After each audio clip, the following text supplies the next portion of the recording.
There will be blood. Why are we conditioned to treat women's periods like a taboo topic? Norms across cultures, historic, traditional, or modern, all shy away from it. I've seen sanitary pads hidden in black plastic bags at shops, heard the words spoken in hushed tones, known places and people which partition themselves from menstruating women. I find it all absurd. So when I see a brand like Kotex embracing period blood, I am so here for it. I'm also down for some digital nostalgia, courtesy Pinterest. Plus, I weigh in on the AI voice artist landscape and another micro drama player. Come, join me in this bloody non-violent edition. There will be blood. Brand, art, relevance, a rare fit. Most of us have heard something about art making us uncomfortable and how that is a specific role it can or should or must play. Many are equally happy for art of any kind to be pleasing, satisfying, and yes, comforting. But that is the beauty of art, it is infinite, and there is room for every kind. Whatever you might consider the role of creative endeavor, what is distinctly clear is that art is an expression. Be it from an individual, a team, a collective, be it a statement, a question, a wish, a memory, a speculation. Most of us have been born into worlds which value that expression. I won't be naive, freedom of expression is demonstrably hard to agree on across cultures. It collides with norms and clashes with beliefs, and it is constrained by systems crushed by power, yet its core value remains largely embraced and accepted. This little trot into art philosophy is spurred by a short documentary. Art's Missing Period is an 8-minute piece exploring the systematic deletion of women's menstrual cycles from art across the ages. The only type of blood that I ever saw is blood that was spilled by people killed or being killed. Why is it that the blood of violence and death is acceptable for us to witness, but the blood of life and creation is not?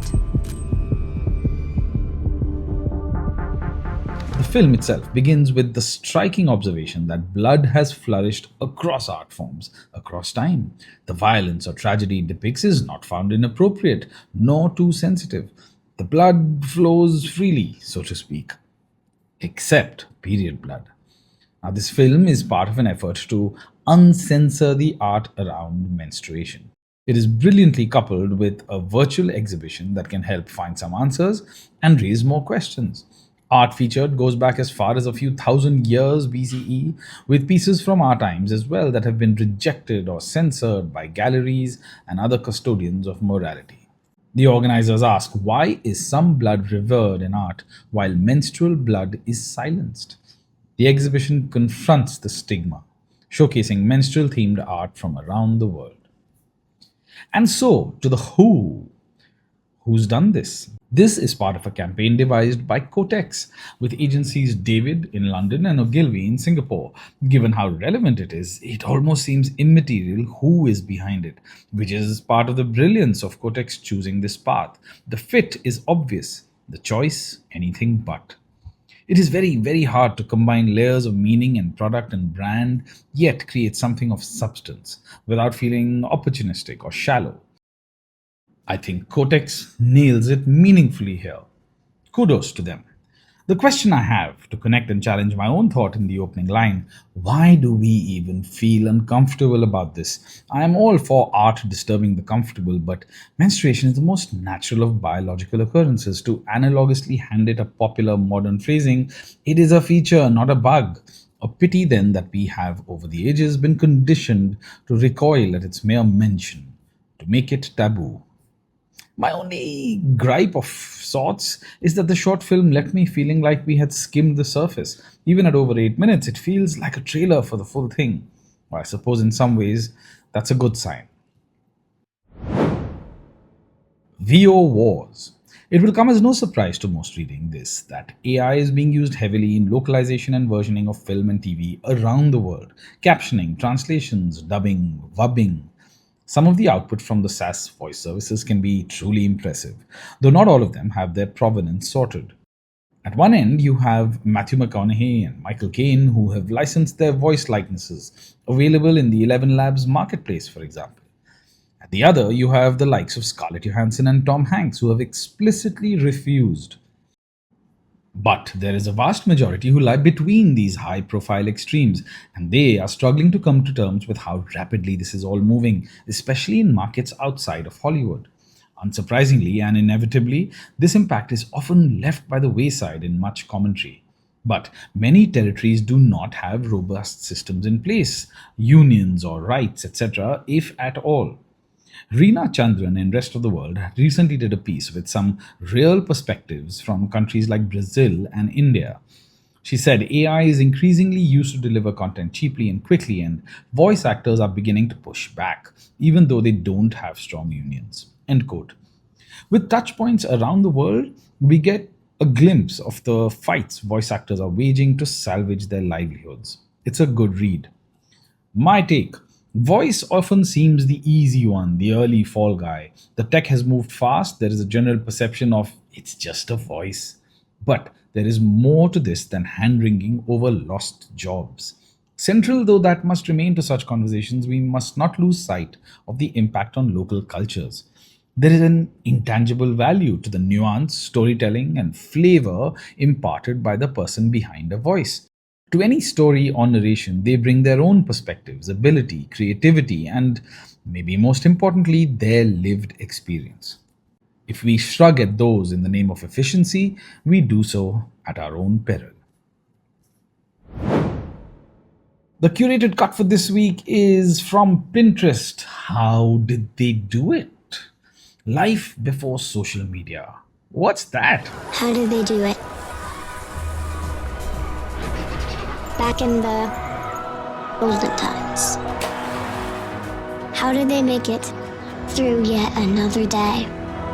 Just existing.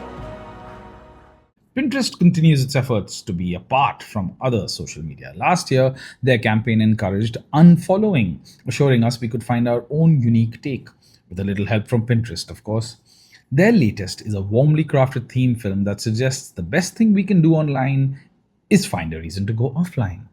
The brand leans into the palpably growing sense of overly plugged in lives, coupled with an affection for the before times. What we have is a rose tinted look at how life before social media was less influenced, less validated, more our own. I say rose tinted, but I do mostly mean accurate. The struggle to touch grass is real. Almost as enjoyably, their ECD Becca Morton has a bit of a backstory, which I have linked to, which will show you just how it is so bloody easy to come up with excellent creative stuff. Not Tadka on Geo Hotstar. The micro drama, or no, micro shorts, no, micro shows, series, micro something. The microdrama's electric train whizzes on. The latest significant player, this time in India, comes in the form of Reliance behemoth Geostar. Named Tadka for the little concoction of flavor or spices splashed on in most Indian cooking, the service launches within the main streaming Geo Hotstar app. Its campaign boils down to pretty much my shorts are better than yours, an active diss to other social feeds. Don't waste your time on reels, it says. Get onto Tadka. We could debate the virtue of addictive microdramas versus addictive random reels into the wee hours.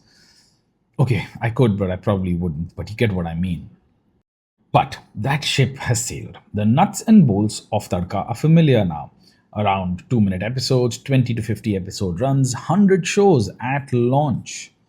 As this commentary says, the Tadka rollout, conversational discovery tools, and the scale of content investment suggest Geo Hotstar is not treating micro content as a side experiment. It's positioning it as part of a larger play to widen engagement, hold on to users longer, and build new monetization layers inside its streaming ecosystem. End quote. Now, if there had been a gold rush into the microdrama space, even if many still question where that gold is, there is also an inescapable feeling that something will eventually give. The entry of established streamers or legacy players is the most obvious harbinger. As I noted in a roundup last year, the big boys are widely seen as the ones to dominate. We have known for some time now, and as we have seen in other markets in the US and Asia, ex China, once you get past the logistical ease, the low production demands, it is the discoverability and the marketing spend in acquiring viewers that proves to be a challenge. Tadka is bundled into the overall Jio Hotstar offering. Fatafat, Amazon's shot at the space on their MX player in India, is entirely ad supported. Now, such players most likely see this as a funnel for wider discoverability of content, customer acquisition, and ad or brand plays. While we all wait to figure this out, you could always go check out what's happening with the show Security Guard and his CEO girlfriend.